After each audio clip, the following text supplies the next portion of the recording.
চীনে বা জাপানে গেলে মাঝে মাঝেই দেখা যায় বিশাল সব চাষের জমি ঢেকে রাখা হয়েছে কালো বা সাদা রঙের প্লাস্টিক দিয়ে। দূর থেকে দেখলে মনে হয় যেন কেউ বিশাল কোনো ইভেন্টের জন্য মাঠ সাজাচ্ছে।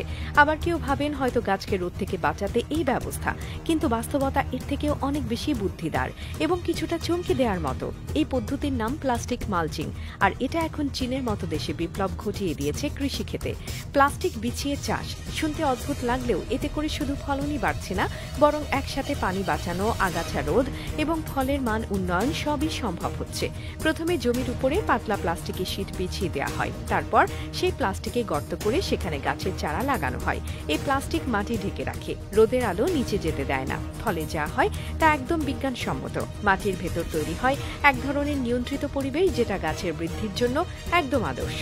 যেমন আগাছা আর বাড়তে পারে না, কারণ সূর্যের আলো পায় না বলে আগাছার বীজ অঙ্কুরিতই হয় না। এতে করে চাষিকে আর বারবার আগাছা তুলতে হয় না।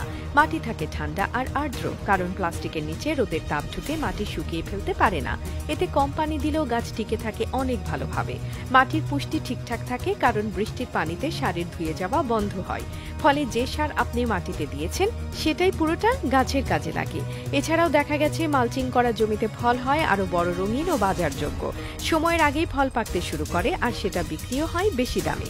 চীনের কিছু কিছু এলাকায় তো এই পদ্ধতির মাধ্যমে ধান, গম, এমনকি মাশরুমও উৎপাদন করা হচ্ছে। তারা এটা ব্যবহার করে ফসলের ফলন বাড়িয়েছে 30 থেকে 40% পর্যন্ত, আর পানি সাশ্রয় করেছে প্রায় 50%।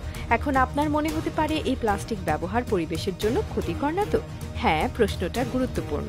কিন্তু অনেক দেশে এখন বায়োডিগ্রেডেবল মাল্চ ফিল্ম ব্যবহার হচ্ছে, যেটা সময়ের সঙ্গে মাটিতে মিশে যায়, কোনো ক্ষতি করে না।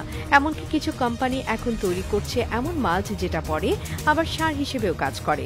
বাংলাদেশেও এখন কিছু আধুনিক কৃষক এই পদ্ধতি ব্যবহার করছেন, বিশেষ করে যারা স্ট্রবেরি, টমেটো, বেগুন, মরিচ বা ফুল চাষ করেন। কিন্তু এখনো ব্যাপকভাবে এটা ছড়ায়নি। অথচ দেশের খরা অঞ্চল, পানি সংকটমুক্ত এলাকা বা অনাবাদি জমিতে এই পদ্ধতি কাজে লাগালে চাষের মান ও পরিমাণ দুটোই অনেক বেড়ে যাবে।